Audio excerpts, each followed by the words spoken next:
Hi, I'm Ingrid from Glitter Design. In this video, I will show you how I make a mouth mask with ribbon ties. This face mask is made out of two layers of fabric so that you have a filter pocket. Of course, this is not a medical mask because medical masks they can only last for 2 to 3 hours and they have to be thrown away. But if you make this mask out of cotton, then you could put it in the hot wash and you don't have to throw it away.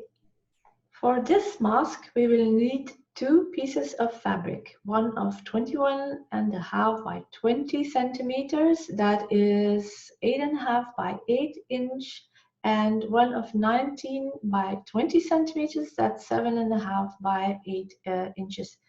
Get some matching yarn, and we will also need four strips of fabric of 5 centimeters wide and about 40 to 50 centimeters long. So that's 2 inches by 15 inches to make the ribbons. So let's get started.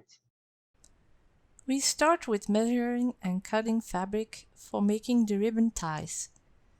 I cut this from a piece of white cotton that I still had laying around. But you could, for example, use the fabric of kitchen towels or even sheets for this, because you can wash them at 90 degrees first so that the fabric cannot shrink afterwards. I'm going to make ribbons from these pieces of fabric using a 2.5 or 1 inch bias tape maker. This is a handy tool to make your bias binding yourself. Fold the corner and put it in the bias tape maker. You can push the fabric all the way through with a tiny object. And you pull and then just iron it.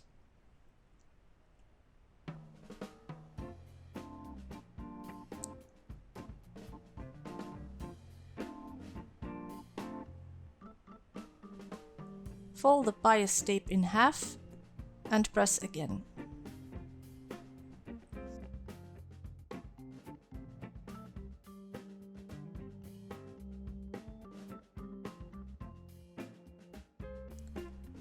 Afterwards, we stitch the ribbon with a straight stitch.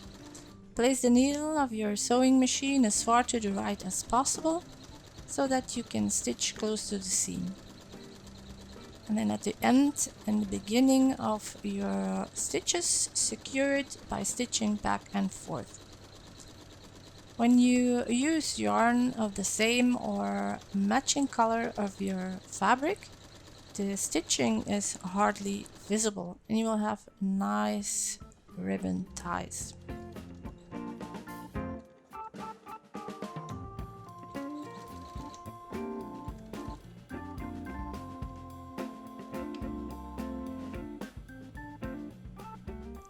Next, we put the pattern on the fabric and pin it.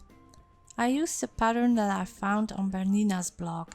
It is the pattern proposed by the Public Health Organization here in Belgium.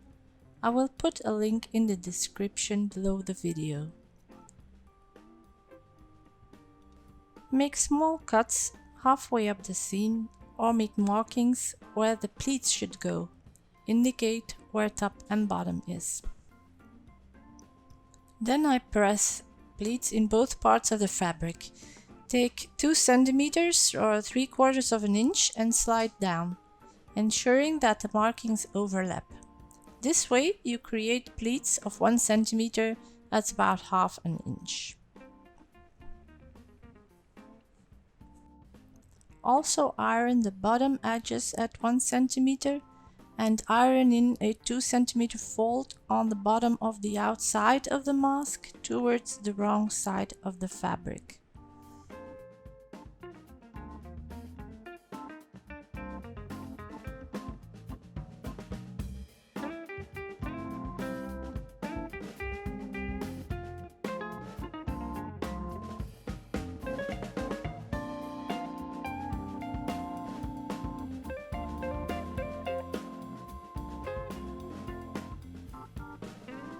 Next, I pin the pleats and leave enough space from the edge of the fabric so that I can leave the pins in place when I stitch the two parts together.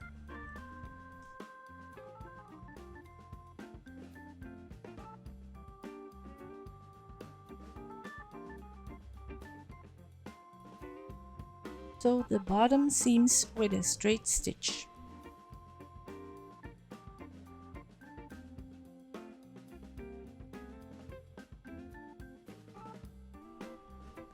Pin the ribbons and keep a little away from the seam. Make sure that the ribbons are centered so that they will stay out of the way once we stitch top and bottom parts together.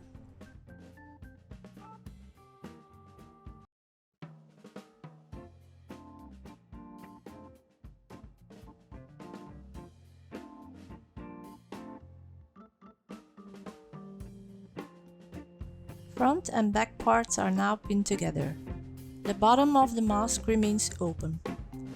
Because we have already finished the seam of those pieces, they are therefore finished.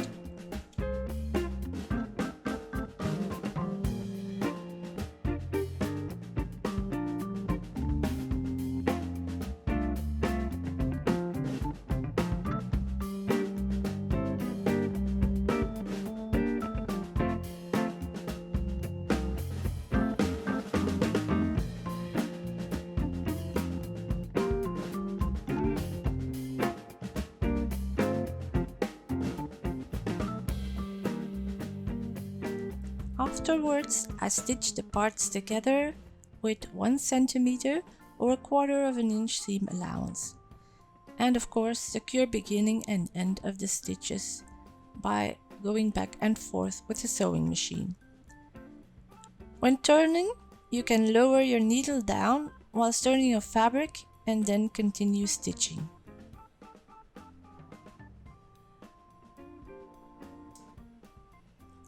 So this way the pleats are stitched in and then I can remove the pins afterwards.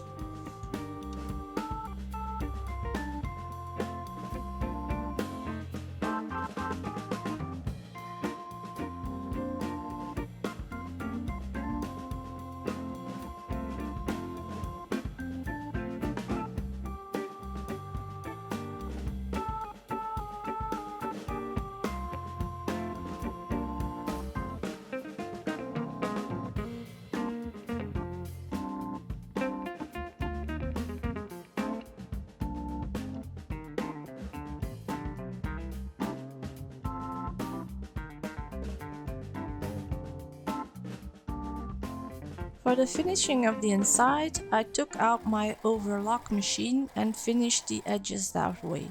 But don't worry if you do not have an overlock, you can finish with the zigzag stitch on your sewing machine.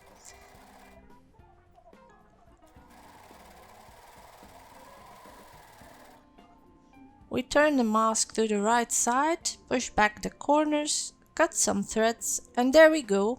We have made ourselves a moth mask with ribbon ties in which you can insert a filter. Did you like the video? Please give it a thumbs up and consider subscribing to my channel.